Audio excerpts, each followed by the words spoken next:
76వ భారత గణతంత్ర దినోత్సవ వేడుకలు విశాఖ నగరంలోని రామ్నగర్లో ఉన్న టీడీపీ కార్యాలయంలో ఘనంగా జరిగాయి. జిల్లా అధ్యక్షుడు గండి బాబ్జీ ఆధ్వర్యంలో నిర్వహించిన ఈ వేడుకలకు హోంమంత్రి అనిత ముఖ్య అతిథిగా హాజరై త్రివర్ణ పతాకాన్ని ఆవిష్కరించారు. ఈ సందర్భంగా ఆమె మాట్లాడుతూ మనల్ని మనమే పరిపాలించుకునేందుకు ఏర్పాటు చేసుకున్న రాజ్యాంగాన్ని అందించిన మహానీయులను, స్వతంత్ర సమర యోధులను స్మరించుకోవడం ప్రతి భారతీయుని కర్తవ్యమని అన్నారు. అలాగే ప్రముఖ నటుడు టీడీపీ ఎమ్మెల్యే నందమూరి బాలకృష్ణకు పద్మభూషణ్ పురస్కారం లభించడం పట్ల సంతోషం వ్యక్తం చేశారు.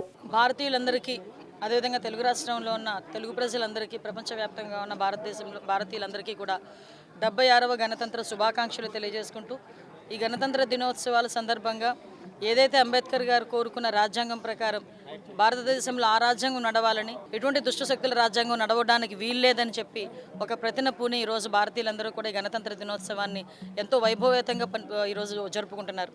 ఇటువంటి గణతంత్ర దినోత్సవం సందర్భంగా తెలుగు వారికి వచ్చిన గుర్తింపుని కూడా ఈరోజు మీ అందరితోనే నేను పంచుకోవాలి.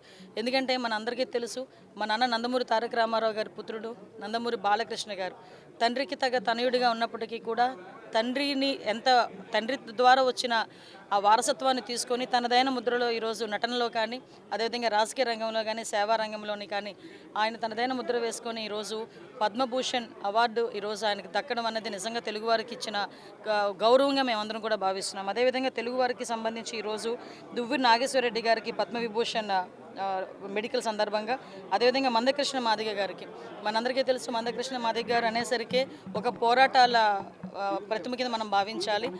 జాతి గురించి ఎన్నో త్యాగాలు చేసి, ఎన్నో అంటే ఒక రకంగా చెప్పాలంటే ఒక పోరాటమే చేసిన వ్యక్తికి ఈరోజు పద్మశ్రీ అవార్డు రావటం, అదేవిధంగా మిరియాల అప్పారావు గారికి పద్మశ్రీ, అదేవిధంగా కేఎల్ కృష్ణయ్య గారికి, మాడుగుల నాగఫణి శర్మ గారికి, పంచముఖి రాఘవాచార్య గారికి అందరికీ కూడా ఈరోజు రావటం అన్నది నిజంగా చాలా, మిరియాల అప్పారావు గారికి అందరికీ కూడా ఈరోజు ఈ అవార్డులు రావటం అన్నది, పద్మ అవార్డులు రావటం అన్నది నిజంగా తెలుగు జాతి చేసుకున్న అదృష్టం కింద మేము భావిస్తున్నాం, ఒక గౌరవం కింద భావిస్తున్నాం. దీనికి ప్రత్యేకంగా మేము నరేంద్ర మోడీ గారికి అందరికీ కూడా ప్రత్యేకంగా ధన్యవాదాలు తెలియజేసుకుంటున్నామండి. మరొకసారి 76వ గణతంత్ర దినోత్సవ శుభాకాంక్షలు తెలియజేసుకుంటూ సెలవు తీసుకుంటాం.